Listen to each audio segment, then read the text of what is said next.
सबको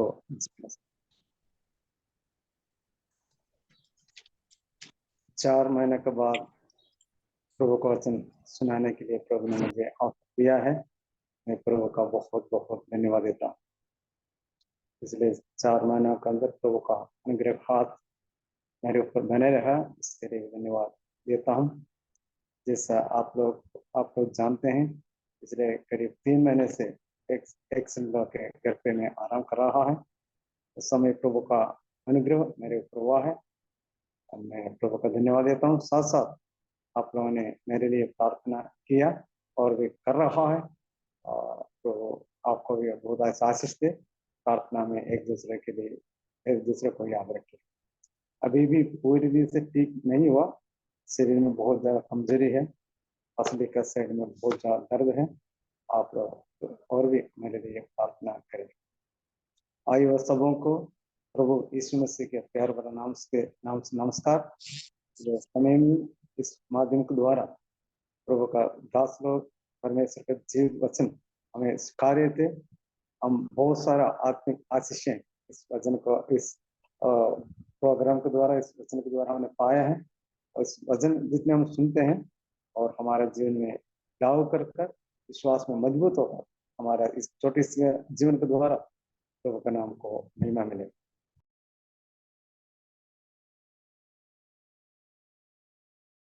फल लाने के लिए यहाँ पर रखा है।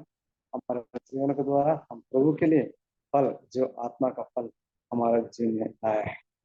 पिछले समयों में मैं आप लोगों को भजन संगीता से अध्ययन कर रहे थे। भजन संगीता हम मनन कर रहे थे और जनवरी में भजन संगीता 39 हमने मनन किया है। आज प्रभु चाहे तो भजन संगीता 40 हम मिलकर मनन करेंगे और बहुत महत्वपूर्ण भजन है। अक्सर इस भजन आराधना में पढ़ा जाते हैं। दाऊद का एक मसीहानिक भजन है, स्तुति का भजन है। कुल मिलाकर 17 आयत है। इस भजन 2 हिस्सा में बांटा गया है। 1 से लेकर जो 11 अध्याय तक एक स्तुति का गीत है। दाऊद को जो छुटकारा मिला है उसको स्तुति का रूप में प्रस्तुत किया गया है। 1 से लेकर 11 तक। 12 से लेकर 17 आयत तक सहायता के लिए परमेश्वर से प्रार्थना है। 12 से लेकर 17 आयत तक आपको एक और भजन में मिल पाते हैं, भजन 70 वैसे के वैसे इसमें लिखा गया है। हालांकि इस भजन में 2 भजन शामिल किया गया है। 12 से लेकर 17 आयत तक दाऊद का भजन जो 17 में भी शामिल किया गया है। इसका मुख्य विषय है जो स्तुति करते हैं। दाऊद को छुटकारा मिला है, उस छुटकारे के लिए प्रभु को धन्यवाद देने के साथ साथ दाऊद परमेश्वर से सहायता के लिए भी प्रार्थना करते हैं। इसका पश्चाताल हमें मिलना बहुत मुश्किल है, लेकिन ज्यादातर मसीही टीकाकारों का मानना यह है कि ये जब दाऊद अपना बेटा अब्सलोम सामने भाग रहे थे, भागने के बाद फिर दाऊद को छुटकारा मिला, दोबारा दाऊद राज गद्दी में वापस आ गया है। उस समय इस भजन का हुआ होगा, ऐसा काफी लोगों का मानना है। और जो मसीह दृष्टिकोण से देखे जाए, ये तो मसीही भजन है। इसका जिक्र इब्रानी की पत्री 10 अध्याय में हम पाते हैं। उसका जो 7 से लेकर जो 8 आयत तक वैसे के वैसे हम इब्रानी की पत्री में हम पढ़ते हैं। इसलिए पूरी से मसीहानिक वचन है ये। जो कुछ टीकाकारों का मानना है, जो 1 से लेकर 11 आयत तक प्रभु यीशु मसीह का पुनरुत्थान के बारे में बताते हैं। प्रभु यीशु मसीह पाप से जो हराकर जीत पाया है, उसी खुशी को उसके बाद तीसरे दिन जी उठा है। इसलिए इस भजन जो पहले हिस्सा पुनरुत्थान के बारे में बताते हैं और 12 से लेकर जो 17 आयत तक प्रभु यीशु मसीह का क्रूस का व्यथा, क्रूस का पीड़ा और क्रूस का वेदना के बारे में बताते हैं। ऐसा काफी लोग मसीह दृष्टिकोण से ये माना जाते हैं। मसीह दृष्टिकोण से बिल्कुल सही है, और लेकिन मैं आज मसीह दृष्टिकोण से नहीं देखूंगा इनको। मैं इसको 6, 7, 8 आयत में किसी दृष्टिकोण से जरूर बताऊंगा, मसीह को बलि के बारे में मैं जरूर बताऊंगा, लेकिन मैं दाऊद की नजरिए से इस भजन देखना चाहूंगा। साथ साथ हमारे जीवन में जो व्यक्तिगत जीवन में कुछ बातों को लागू करने के लिए भी मैं कोशिश करूंगा। सब लोग प्रार्थना के साथ बैठे। और इस भजन में जब इस भजन पढ़े तो ऐसा मुझे महसूस हुआ, प्रार्थना सब कुछ बदल देते हैं। प्रार्थना सब कुछ बदल देते हैं। जब हम परमेश्वर को पुकारते हैं, हमारा पुकारना सुनकर हमारा दशाओं को प्रभु बदल देते हैं। पहले और दूसरा आयत में दाऊद इस बात को स्पष्ट किया। दाऊद के जीवन में बहुत परेशानी के समय प्रभु को इंतजार करता रहा, बात जोड़ता रहा और प्रभु को पुकारा तो प्रभु उसको प्रार्थना सुनने के बाद उसका दशा को प्रभु ने बदल दिया। यानी हम ये वजन का आधार पर सोच सकता है, प्रार्थना हर हालत को बदल है।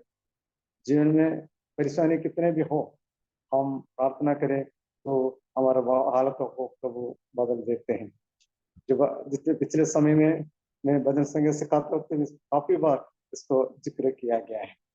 साथ साथ एक और बात हम पढ़ सकते हैं, परमेश्वर का स्वभाव और इंसान का स्वभाव में हम देख सकता है। और उस वक्त पहुंचते वक्त मैं आपको समझा दूंगा परमेश्वर का स्वभाव और मनुष्य का स्वभाव कैसे है, ये भजन हमें बताते हैं। अभी थोड़ा करके हम इस भजन को देखेंगे। पहले आज सब लोग जिसके पास बाइबल है अपना बाइबल खोलकर इस भजन हम पढ़ेंगे। पहले आयत में, मैं धीरे से यहोवा की बाट जोता रहा और उसने मेरी ओर झुककर मेरी दुहाई सुनी। मैं धीरे से यहोवा की बाट जोता रहा।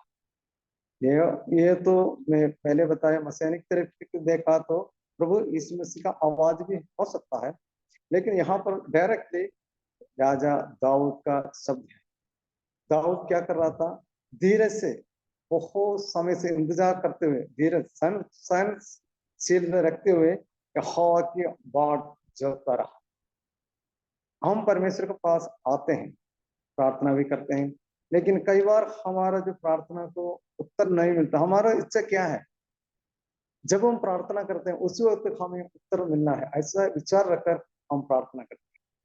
लेकिन जब हम प्रभु का स्वभाव को देखते हैं तो प्रभु झट से भी जवाब तो देते हैं, लेकिन जब प्रभु हमारा प्रार्थना को उत्तर देने के लिए कुछ देर करते हैं, जरूर जरूर कुछ देर करते हैं।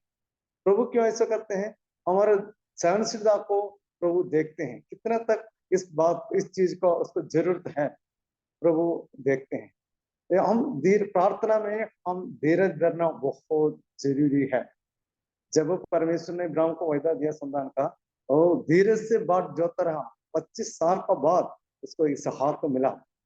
जो इसहाक का शादी के बाद उसका एकदम संतान नहीं हुआ, करीब 20 साल तक जो इसहाक प्रार्थना किया, तभी ऐसा और याकूब उनको मिला। यार, जब हम प्रभु के सामने आते हैं तो धीरज धरना बहुत जरूरी है और प्रभु को इंतजार करना जरूरी है। जब हम ऐसा करते हैं तो क्या होगा? और आगे शब्द में लिखा है, और उसने मेरी ओर झुककर मेरी दुहाई सुनी है। हम बाइबल में काफी बार दाऊद ने भी लिखा है, दीन जन पुकारा, परमेश्वर ने मेरी सुनी। परमेश्वर का आज जो कान अपने डरवे के ऊपर खुला रहते हैं। जब हमारा जैसा जो लोग सच्चे ईश्वर को पुकारते हैं, प्रभु हमारी ओर झुकते हैं। प्रभु ऊंचे में और अति ऊंचे में विराजमान है, स्वर्ग में विराजमान परमेश्वर है। लेकिन परमेश्वर का एक भक्त पुकारते हैं तो प्रभु ऊपर से झुक कर उनको दुहाई सुनते हैं। प्रभु का धन्यवाद हो। जिस परमेश्वर के पास आप और मैं आए हैं, कोई मूर्ति नहीं है जिसमें जान नहीं है, लेकिन हमारा परमेश्वर जीवित परमेश्वर है। हमारा प्रार्थना को सुनने वाला है, हमारा प्रार्थना को जरूर और सुनते हैं और उसको उत्तर भी देते हैं। भजन संहिता 65 में दाऊद ने इस प्रकार से कहा, हे प्रार्थना सुनने वाले सारे प्राणी मेरे पास आते हैं। इस वचन, इस आयत हमें बहुत हिम्मत मिलते हैं। जब हम प्रभु के पास जाते हैं, हमारा प्रार्थना को सुनते हैं। लेकिन हम क्या करना है? धीरे से, सहनशील रखते हुए, प्रभु को बाट जोड़ते हुए प्रार्थना। प्रभु हमारे प्रार्थना को सुनेगा, प्रभु ऊपर से नीचे तक आएगा। हमारे प्रभु का खासियत ये है, ऊपर से नीचे तक आते हैं। जो परमेश्वर को, इंसान को दुर्दशा को प्रभु परमेश्वर ने देखा, वो स्वर्ग छोड़कर नीचे तक आ गए। हमारा प्रभु यीशु मसीह कहाँ तक नीचे हो गया, जो फिलिपियों के पत्र 2 अध्याय में हम पढ़ते हैं। हमारे जितने नम्र और जो दीन हमारा परमेश्वर है, अपने भक्तों को प्रार्थना सुनते हैं।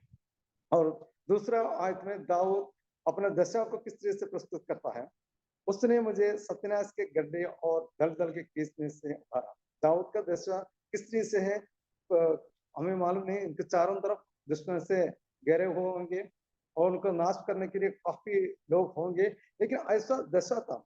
उसको तुलना किया है सत्यानाश का गड्ढे, यानी आगे वो ऐसे एक गड्ढे में गिर जाएगा, वो वहां से वहां पर दाऊद सत्यानाश हो जाएगा, ऐसा एक मन में इनका विचार था। और साथ साथ दल दल के खींचने से, क्योंकि दाऊद का दशा सत्यानाश का गड्ढा और दल दल का खींच, ये उसका जीवन में ऐसा परिस्थिति होगा। किन परिस्थिति हमें मालूम नहीं है, लेकिन मैं आपको ये बताना चाहता हूँ, हमारे जीवन में भी ऐसा कुछ परिस्थिति आते हैं, हमें आगे कुछ दिखाई नहीं देते। और सत्यानाश का ऐसा सत्यानाश तब होते हैं जब इंसान पाप करके जो जीवन बिताते हैं, वहां पर सत्यानाश का गड्ढा है, वहां से भर नहीं पाते हैं। दलदल का किस दलदल का मतलब है वहां पे आगे हम बढ़ नहीं पाएगा, वो धीरे धीरे धीरे हमारा पैर नीचे जाएगा, एक पैर उठाए तो दूसरा पैर नीचे जाएगा, हम वहां से धीरे धीरे धीरे वहां पर जाकर खत्म हो जाएगा, जब तक कोई बाहर से आके हमें बचाया ना जाए।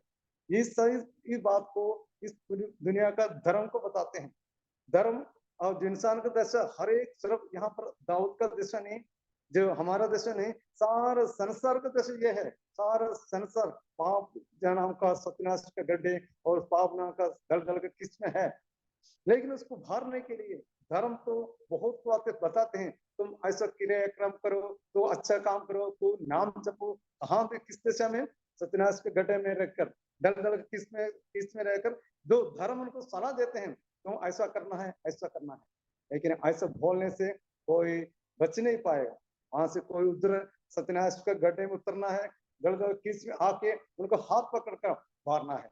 ऐसे एक व्यक्ति आए हैं, हमारा प्रभु यीशु मसीह, इंसान का पाप के गड्ढे में से, दलदल का कीचड़ में से प्रभु हमें उभारने के लिए स्वर्ग छोड़कर आया। उसी दशा से वो उभार कर फिर क्या किया है, आगे लिखा है मुझे चट्टान पर खड़ा किया।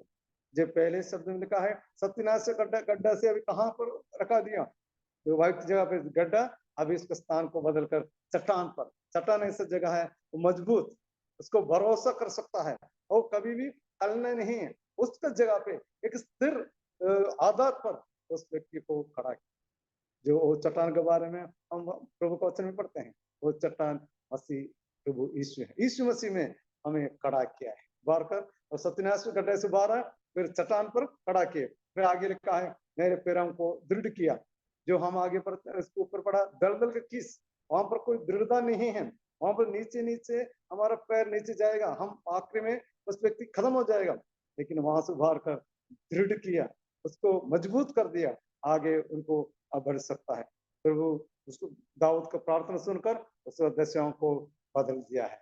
इसलिए मैंने पहले आपको बताया, प्रार्थना सब चीजों को बदल देते हैं, हमारा हालतों को बदल देते हैं। प्यारो, हम क्या करना है, प्रभु को धीरे से बाट जोते रहना है, प्रभु हमारा प्रार्थना सुनेगा, हमारा दशा को बदल जाएगा। जब हमारा दशा बदल जाएगा तो तीसरा आयत में दाऊद क्या कहते हैं, उसने मुझे एक नया गीत सिखाया जो हमारे परमेश्वर की स्तुति का है। परमेश्वर हमारा जीवन में नया गाना देते हैं, हमारा पुराना दशा को बदल कर हमें एक नया जीवन देकर हमें एक नया गीत, जो एक सच्चा मसीही जीवन का हर परिस्थितियों में गीत गाते हैं। जी, एक सच्चा मसीह का जो जुबान पर, उसको मुंह पर हमेशा जो प्रभु का गीत आते हैं, क्योंकि उस सच्चा मसीह का अंदर पवित्र आत्मा वास करते हैं। वह पवित्र आत्मा वास करते हुए उसके जीवन में हमेशा स्तुति गान, कीर्तन, भजन वारे देते हैं। दुख में गीत गाते हैं, खुशी में भी गीत गाते हैं, क्योंकि उनका अंदर वो जीवन प्रभु ने दिया है, जो अनंत काल हमेशा के लिए जीवन दिया। उनके जीवन में बहुत खुशी है, एक नया चीज देते हैं। वो क्या करेगा, हमारा उस गीत हमारा जीवन के द्वारा प्रभु को स्तुति मिलेगा।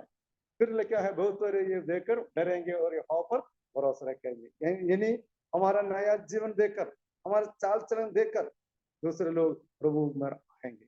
हम देखे एक बात हमें समझना है, दुनिया के पास बाइबल नहीं है, परमेश्वर का वचन नहीं है, दुनिया बाइबल नहीं पढ़ता।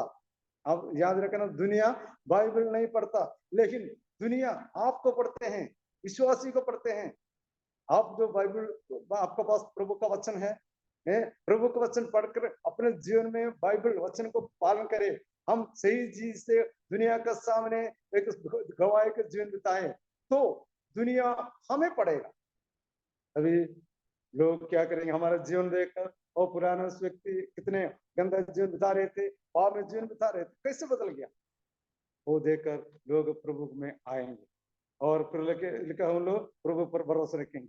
और चौथा है, क्या ही दिन है वे पुरुष जो यहोवा पर भरोसा करता है और अभिमानियों और मिथ्या की और मुड़ने वालों की और मुंह नहीं फेरता हो। यहाँ पर धन्य इंसान का कुछ निशानियां बताया गया बाइबल में, जो शुरू से जो भजन में शुरू से लेके हमें बताया धन्य धन्य व्यक्ति कौन है। काफी बात प्रभु का दास दाऊद ने भी धन्य इंसान के बारे में बताया गया है, प्रभु को वचन मनन करने वाला, प्रभु को वचन के आधार पर चलने वाला है, प्रभु को ऐसा भरोसा रखने वाला, सब धन्य कहे जाते हैं। यहाँ पर एक अलग से बात बताया गया, धन्य पुरुष कौन होता है, उसका जीवन का क्या निशानियां हैं। सबसे पहले वो व्यक्ति यहोवा पर भरोसा, एक सच्चा विश्वासी, सब पहले एक धर्मी इंसान, वो एक धन्य इंसान परमेश्वर पर भरोसा रखते हैं हर बातों में। चाहे जीवन में बहुत बड़ा समस्या हो, प्रभु के पास जाते हैं, जीवन में और कुछ बात हो, हर बातों के लिए परमेश्वर पर भरोसा रखते हैं, अपने ऊपर भरोसा नहीं रखता, मनुष्य के ऊपर भरोसा नहीं रखता। भजन संग्रह 118 में भी प्रभु के दास कहते हैं, मनुष्यों पर भरोसा रखने से यहोवा पर भरोसा रखना अच्छा है। एक धन्य इंसान परमेश्वर हर बातों के लिए परमेश्वर पर भरोसा रखेगा। और फिर क्या करेंगे, अभिमानियों और मिथ्या की ओर मुड़ने वाले की ओर मुंह नहीं फेरेगा। अभिमानी लोग, जो घमंडी लोग, जो ढींग मारने वाले लोग हैं, ऐसे लोगों के साथ उनका कोई संगति नहीं रहेगा। मिथ्या की ओर मुड़ने वाला, मिथ्या की ओर मतलब दुनिया सब मिथ्या की ओर चलते हैं, झूठ झूठ की ओर चलते हैं, ऐसे लोगों के साथ कोई संगति नहीं रखता, उनके साथ शामिल नहीं होता है। वो व्यक्ति हमेशा प्रभु पर भरोसा करते रहेंगे, ढींग मारने वाले से, अभिमानी से दूर रहेगा। इसका मतलब ये नहीं हम उनके साथ संपर्क नहीं रखना, हम उनके साथ इसलिए संपर्क रखना है हमारे प्रभु का गवाही देने के लिए, लेकिन उन लोग जो कार्य करते हैं उसके अनुसार हम नहीं करना है। यह है धन्य इंसान, एक तो प्रभु पर भरोसा रखते हैं, अभिमानी और मुद्दे की ओर मुड़ने वालों से मुंह फेर लेते हैं, उनके साथ संगति दूर रहते हैं। 5वीं आयत बहुत महत्वपूर्ण आयत है। हे मेरे परमेश्वर यहोवा, तूने बहुत से काम किए हैं, जैसे कर्म और कल्पनाएं तू हमारे लिए करता है, बहुत सी है, तेरे तुल्य कोई नहीं है। मैं तो चाहता हूँ कि खोल कर उनकी चर्चा करूं, परंतु उनकी गिनती तो नहीं हो सकती है। बहुत इंटरेस्टिंग बात यहाँ पर हम देख सकता है।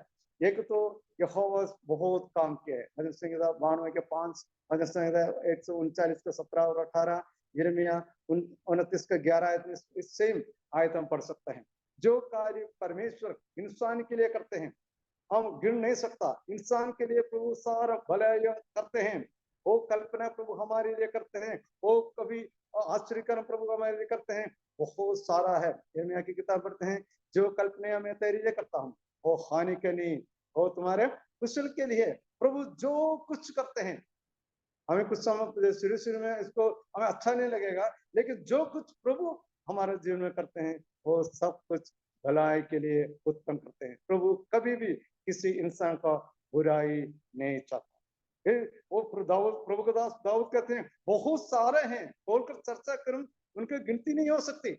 प्रभु को भलाई को गिनती नहीं हो सकती, इतने सारा भलाइयों प्रभु रोज रोज आपको और मेरे जीवन में देते हैं। दाऊद इस प्रभु को भलाई को गिन रहे थे, प्रभु में इसका गिन नहीं पाते, बहुत सारा है। दाऊद भजन संहिता 139 में पढ़ते हैं, वो बालू के किणकों से बहुत सारा है प्रभु का भलाइया।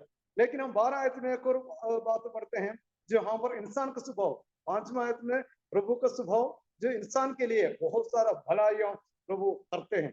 लेकिन 12 आयत में हम क्या पढ़ते हैं, क्योंकि मैं अनगिनत बुराइयों से गिरा हुआ हूँ, मेरे अधर्म के कामों ने मुझे आ पकड़ा और मैं दृष्टि नहीं उठा सकता। वह गिनती मेरे सिर से बालों से भी अधिक है, इसलिए मेरा हृदय टूट गया। यहाँ पर में इंसान का स्वभाव क्या है, इंसान किस चीज से अधिक है, इंसान को बुराई से बहुत ज्यादा है, वो गिन नहीं सकता, इतना सारा बुराई से इंसान गिरा हुआ है।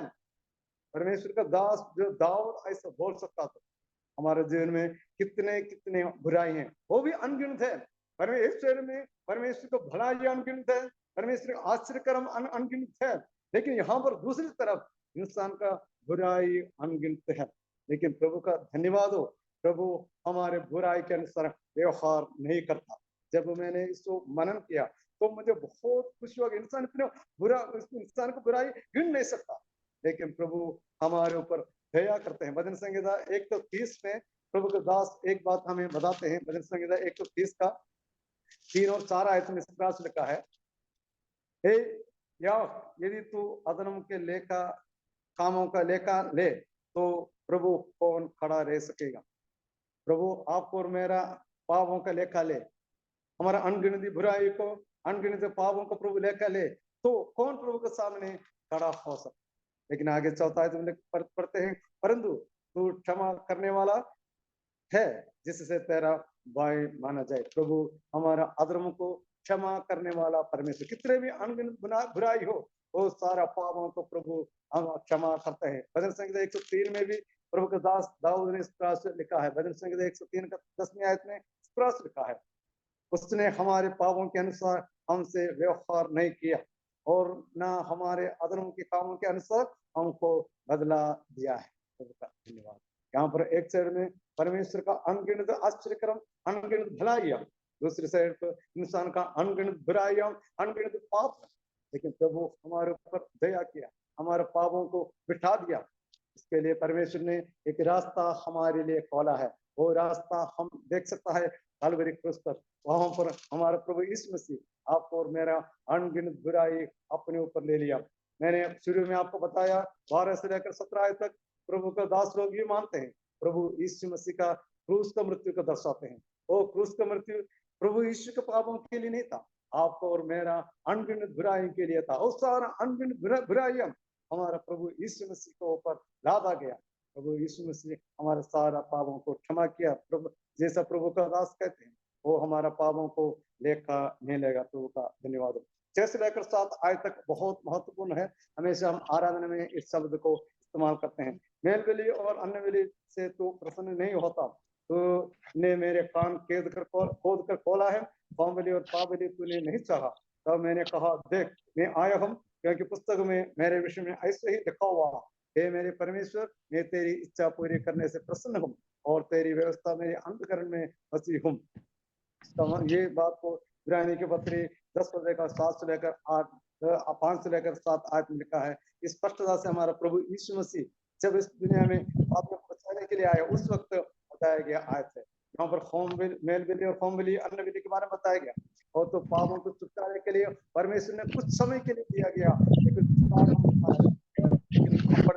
अन्य बलि से, होम बलि से, पाप बलि से प्रभु प्रसन्न नहीं। तभी परमेश्वर यीशु मसीह ने कहा, मैं आया हूँ, तेरी इच्छा को पूरी करने के लिए आया हूँ, क्योंकि पुस्तक में मेरे बारे में लिखा है। पुराने उत्पत्ति से लेकर प्रभु यीशु मसीह का आने के बारे में लिखा गया है। वहां पर एक और बात लिखा है, तूने मेरे कान खोद कर खोले हैं। कान खोद कर खोलने का इसका सही वर्णन जो इसके अंदर गमन की किताब 21 अध्याय में एक दास के बारे में बताया गया। जिब्रानी दास 7 साल तक अपने मालिक की सेवा किया, वापस जाते तो मालिक कहते हैं, मैं आपको नहीं छोड़कर नहीं जाऊंगा। तभी उसको वो मालिक अपने दास को एक किवाड़ पर लेके जाएगा, सुधारी से अपने कान छेदेगा। उस व्यक्ति हमेशा के लिए उस व्यक्ति का दास होगा। इसलिए यहाँ पर प्रभु यीशु मसीह का आज्ञाकारिता को हम देख सकता है। प्रभु यीशु मसीह पूरी से आज्ञाकारी रहा। कान छेदने का व्यक्ति एक दास है, एक गुलाम है। हमारा प्रभु यीशु मसीह दास बन गया। यूहन्ना समाचार 13 अध्याय 1 से लेकर आज तक पढ़ते हैं, वो दास का काम वहां पर कर रहे थे। अपना जो चेलों का पैर धो रहे थे, उसका कान छेदा हुआ एक दास। ऐसे हालांकि यीशु का कान तो वैसे नहीं छेदा गया था, लेकिन उसका काम के द्वारा वो दास का आगे कार्य दिखाया। फिलिपियों के पत्र में भी हम पढ़ते हैं, वो दास बन गया, मनुष्य के रूप में दिखाई दिया, वो दास बन गया। हमारा प्रभु यीशु मसीह दास बनकर जो जो कार्य जो पिता ने सौंपा था उसको पूरा किया है। हम तेरी इच्छा को मैं पूरा करूंगा। वो पूरा कैसे था? जो हम क्रूस पर प्रभु यीशु मसीह पिता की इच्छा को पूरा किया। यहाँ पर इब्रानी के पत्र में एक फर्क हम देख सकता है। यहाँ पर तूने मेरे कान को खोल कर खोला, लेकिन वहां पर लिखा है तूने मेरे लिए एक शरीर तैयार किया। कुछ लोग बोलते हैं बाइबल में गलती है, यहाँ पर कान खोल कर खोले, लेकिन वहां पर एक शरीर। ये ऐसा है, पवित्र आत्मा पुराने नियम और नए नियम लिखा है। जब पवित्र आत्मा कुछ फर्क लेके आते हैं, पवित्र आत्मा के अंदर पवित्र आत्मा कुछ हमें समझाना चाहते हैं। वहां पर यीशु का शरीर से कान नहीं खोला, लेकिन प्रभु एक गुलाम है, एक दास है, उसको समझाने के लिए वो शरीर के बारे में इब्रानी के पत्र में लिखा गया है। उसी शरीर में आपका और मेरा आपका दंड दिया गया।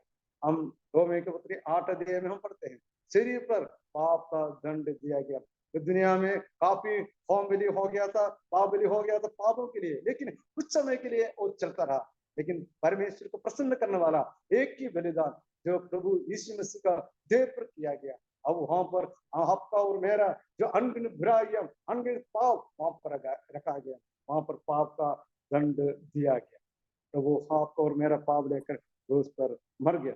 पिता की इच्छा को प्रभु यीशु मसीह ने पूरा किया। गethsemane भाग में प्रभु यीशु मसीह प्रार्थना कर रहा था, हे पिता, हो सके तो ये कटोरा मुझसे टल जाए, बल्कि मेरी इच्छा नहीं तेरी इच्छा पूरी हो। वो तेरी इच्छा, प्रभु का पिता परमेश्वर की इच्छा क्या था? वो कटोरा क्या था? आपका और मेरा पाप का कटोरा। वो प्रभु यीशु मसीह आपके लिए मेरे लिए वो सह लिया। प्रभु यीशु हमारे दुख सहा, आपके लिए मेरे लिए क्रूस पर बलिदान होकर हमें पाप से छुटकारा दिया। प्रभु का इस वचन के लिए हम धन्यवाद करें। प्रभु आपके लिए मेरे लिए सहा है। ये बात जो मसीहानिक वचन यहाँ पर पूरा होता है। प्रभु कर मैं आया हूँ तेरी इच्छा को पूरी करने के लिए आया हूँ। मैं उससे लेकर जो 11 आय तक हम पढ़ते हैं, प्रभु यीशु मसीह के दुनिया में इस सेवा के बारे में लिखा है। यीशु इसलिए से प्रचार किया है, उस बात को वहां पर ये लिखा गया है। इसलिए से हम भी जब प्रार्थना, जो हमारा पापों का क्षमा मिला, तो हम क्या करना है? दूसरे के सामने सुसमाचार का प्रचार करना है। कभी भी हम दूसरे के सामने प्रभु यीशु मसीह के बारे में बोलने के लिए अपना मुंह बंद नहीं रखना।